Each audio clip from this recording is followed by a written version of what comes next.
Doon ako i-share din rin mga igsuon about ini sa kinabuhi ni Sakio.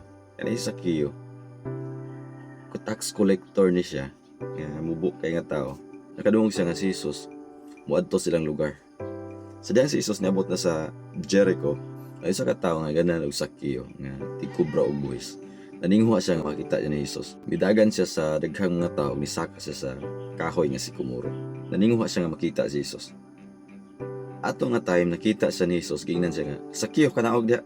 Gingnan siya sa Ginoo. Kay muadto ko sa inyo. Si Sakio dali nga minaog ug dakong kalipay niya nga gingnan siya sa to sa Ginoo. Ug ang tanan nakakita niini natingala kay si Sakio tigkuha siya og buhis. As tax collector, mga limbungan kani sila or tigkuhag mga kwarta. Apan si Jesus ani walay duha-duha sa pagtawag ni Sakio. Ningon si Sakio direksyon, Sir, paminaw. Ihatag ko ang katunga sa akong katigayunan ngadto sa mga kabus. Ug kun ako makalimbong kang bisan kinsa, ulian ko siya upat ka pilo. Hallelujah. Makita na ito na igsoon sa chapter 19 verse 8. O kaniyang giingon ni Sakio.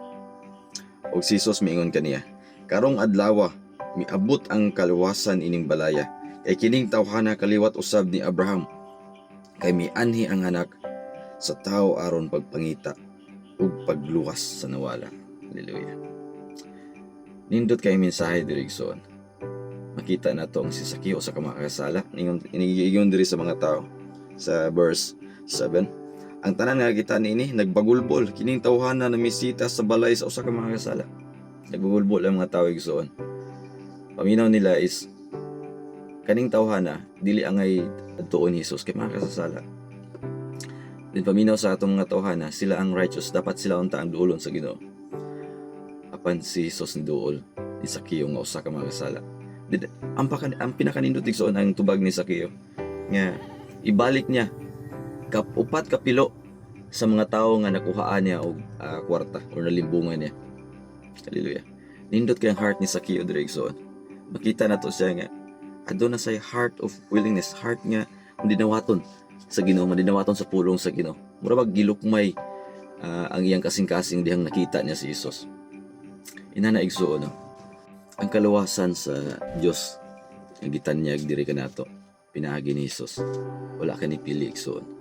Sa tanan nga mudawat ani, sa tanan nga maghinulsol, sa tanan nga muduol sa Dios, wala gi pagapilion igsoon. Ang nagbuwag lang sa tao kanato ug sa Ginoo kanirang sala. Kung ato ni surrender sa Ginoo igsoon, kining tanang sala nato, kining tanang mga kaligot-got, tanang kasuko, tanang kapungot, tanang klase sa pagpakasala igsoon. Kung ato ning hatag sa Ginoo, surrender to sa Ginoo. Andam gisan ning pasaylo nato igsoon. Andam siyang hatag kanato kaluwasan. Andam siyang mudala nato paingon dito sa kinabuhi mo katapusan. Nanakanindot ang atong buhing Diyos igsoon.